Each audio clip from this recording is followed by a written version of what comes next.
Meghan's honey tongue, her heart of gall on posing as humanitarian to subterraneously revenge royal.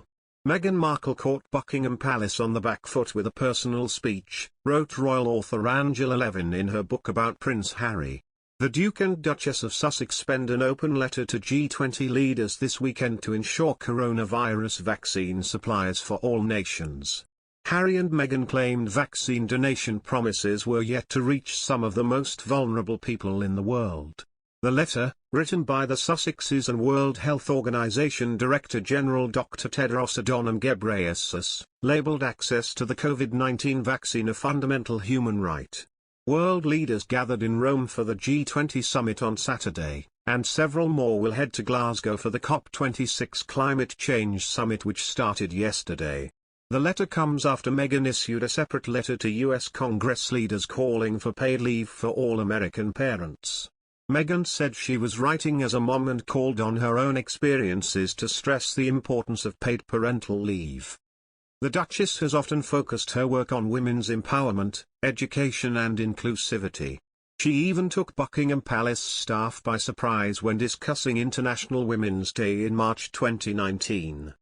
Discussing equality in marriage, Meghan said, "There's nothing threatening about a woman coming up to the same level. I hope that men are part of that conversation. My husband certainly is." She later added that she hoped their children would go on to become feminists. Angela Levin is the author of Harry, Conversations with the Prince.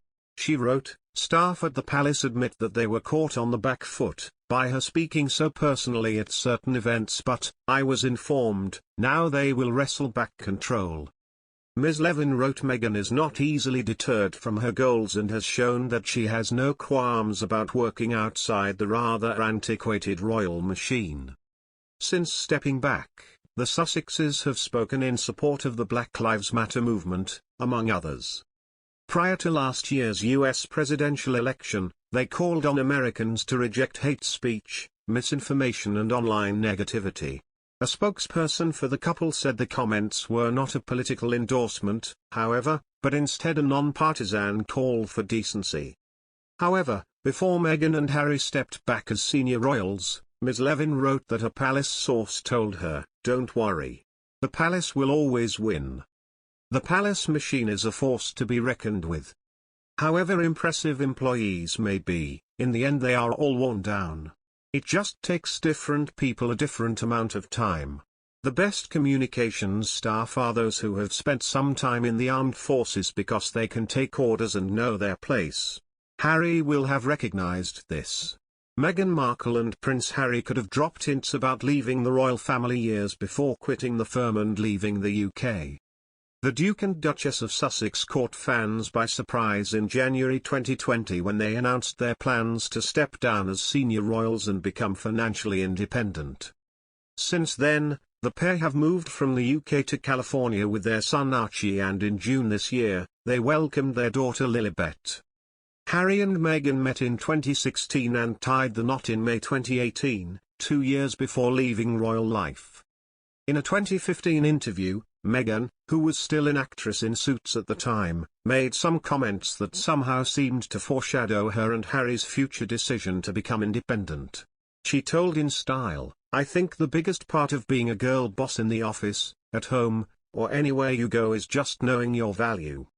As you get older, you become more comfortable in your skin and comfortable in saying no to things. It's something that, I think, comes with age and really having a sense of your self-worth. And then you make choices based on that." During an interview Harry and Meghan gave in 2019 while on a trip in South Africa, the Duchess of Sussex admitted she was not okay. In the Oprah Winfrey interview earlier this year, Meghan ensured she clarified the difference between the royal family and the institution. She said, "There's the family, and then there's the people that are running the institution. Those are two separate things, and it's important to be able to compartmentalize that, because the Queen, for example, has always been wonderful to me." A former royal household member told Ms. Levin, "As a member of the royal family, her life could be made very difficult and awkward if she doesn't conform." Ultimately, Meghan and Harry chose to step away. Harry told Ms. Winfrey, "I took matters into my own hands and had to step back for the sake of his family. They have since launched the Archewell Foundation, after it was announced their Sussex Royal brand would no longer be used. They have also launched a range of business ventures, including a partnership with sustainable investment firm Ethic, as well as a multi-million-pound deal with streaming giant Netflix.